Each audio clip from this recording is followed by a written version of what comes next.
Alright, so what we're making is the slab vase. It's going to have relief carvings, which you've already done. This is kind of the culmination of all your skills. You're going to have coils in this, slabs in this, everything but thrown unless you decide to add some thrown pieces to it.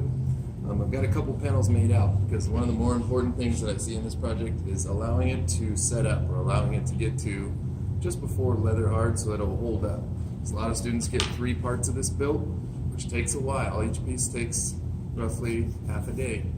And that's just an estimate. Don't worry if it takes you longer or if you get blazed through it. But you'll see these ones, they don't even wiggle anymore. I'm holding it up and it's pretty stiff, pretty sturdy. I allowed it to tighten up so that way it'll hold together when I build it. Usually I use the base, my first one, to measure, but I want to show you how to measure it. So I'm just going to take my measurements real quick. So 4 inches on the bottom and 6 1/4 on the top. So I'm going to take 4 inches across the bottom here. I'm going to make 2 dots. One there, one there. This one I'm just going to cut right away. Right to 4 inches. Then I'm going to go up 11 inches because that's how tall it needs to be. This one I'm just going to mark. I'm not going to cut right away. Just so I know the area where it's going to be. I'm going to do the other side, kind of at a slant, just because that's the angle it's going to be at. I'm going to remeasure the top just to double check. Measure twice, cut once, 6 1/4. So I'm going to go 6 1/4. From there.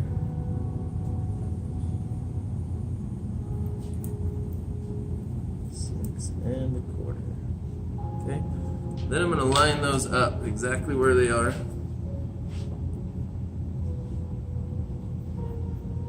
Cut a nice straight line along the paint stick. Please don't use the rulers because the rulers, some of these came from an elementary school. I'm pretty certain the kids tried to eat them or something because they're really jagged on the edge.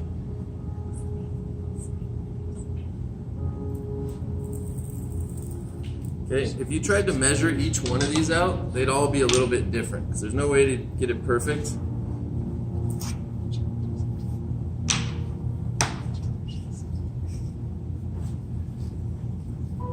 So what I would do is after I get the first one cut, I'd roll out my second slab, I'd set this on top, and I would trace it. Trace it. Now can yours be a different shape? Absolutely. I get some students that'll cut this straight across here, make it slanted, but again, it's got to be 11 inches tall. So you'd have to make this a little bit taller and then cut that slant. And that could be your creativity for your lip, if you wanted to do the lip carving that way. Maybe make something that's a little asymmetric, a little off balance, a little bit more original. So at this point, I've got one side done. Normally I'd let this dry for a while I'm building the other 2, but I've already got 2 easy bake oven style. So you'll see these don't wiggle. Like this one, if I hold it up, it just bends right at the path. This one stays up, right? So it's got a little structural integrity. You could just score and slip this right on there, and you'll see this one's too long, so I've got to cut that one. I could score and slip this right on there, then I could score and slip the other one over here, but they don't always fit together perfectly. So sometimes I bevel them. I'll take a serrated edge or a serrated rib and bevel the edge, meaning just cutting it diagonally so like they fit together really well. Some of you will have an issue, and these are all just tips and tricks. You've already learned all these techniques, so I just kind of help you along the way or just give you little tips and tricks so that you can build this. So if you end up with 2 corners that look like this, and they're sticking out from each other, you could put a coil right here and blend it in, but that's a lot of work. I'd much rather bevel it, meaning take a serrated rib, shave off that angle so that they fit flush. You don't have to do any more blending. You might have to do a little bit, but it's not a whole lot. So the first thing you want to do is get these first 3 panels done. You'll score and slip those on. One here, one here, and I always do this laying down. After you get those scored and slipped, you're going to put a coil inside both corners. Later, you're going to stand this up.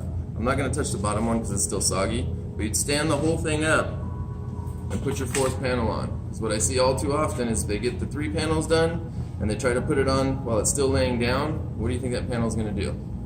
It's going to sag, exactly. It's going to sag down in there. So you want to do it while it's standing. Okay, so after you get the whole thing built, all 4 sides, coils inside, some of you will say, oh, I can't blend the coil inside. You can. Use the modeling tool, use your hand, whatever you need to do.